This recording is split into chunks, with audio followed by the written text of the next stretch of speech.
In 1876, the French artist Pierre-Auguste Renoir gave the world a glimpse at a scene of typical animation of a Parisian crowd enjoying lunch outside on the streets of Montmartre. The painting, roughly translated the dance at Moulin de la Galette, documents urban Paris at leisure, highlighting the natural light and giving the scene movement and life through the candid nature of the crowd's interaction with each other. The Montmartre of the Paris we see so often in pictures on social media and even in the works of artists like Renoir is a far cry from the reality of Montmartre of today. The irony of Impressionism has given way to the reality of Montmartre of today, where the streets are choked with souvenir stores and suffocating under the weight of increasing tourism numbers. Now, I hope this video doesn't come across as a criticism, because it certainly isn't. At only 3.2 kilometres away from the centre of Paris, Montmartre is worth a visit. It's located in the 18th arrondissement, and a brief history of the area goes like this. The name Montmartre means Martyr's Hill. This is because a bishop of Paris was martyred at this location by the Romans. The area was also associated with the Roman temples to the gods Mars and Mercury. Now, although Montmartre is perhaps better known for its artistic heritage these days,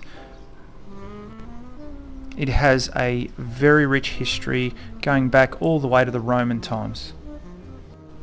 The Sacré-Cœur, which is the name of the church that now sits at the top of the hill, is impressive. But unfortunately, our visit was somewhat soured by the sheer volume of crowds on that particular day. Like Venice, I'm glad that I went and spent some time there. I'm equally glad that I didn't spend too much time there.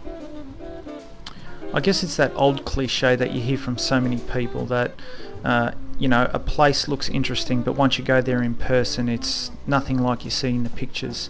The crowds just tend to choke up all the atmosphere and take all the fun out of everything.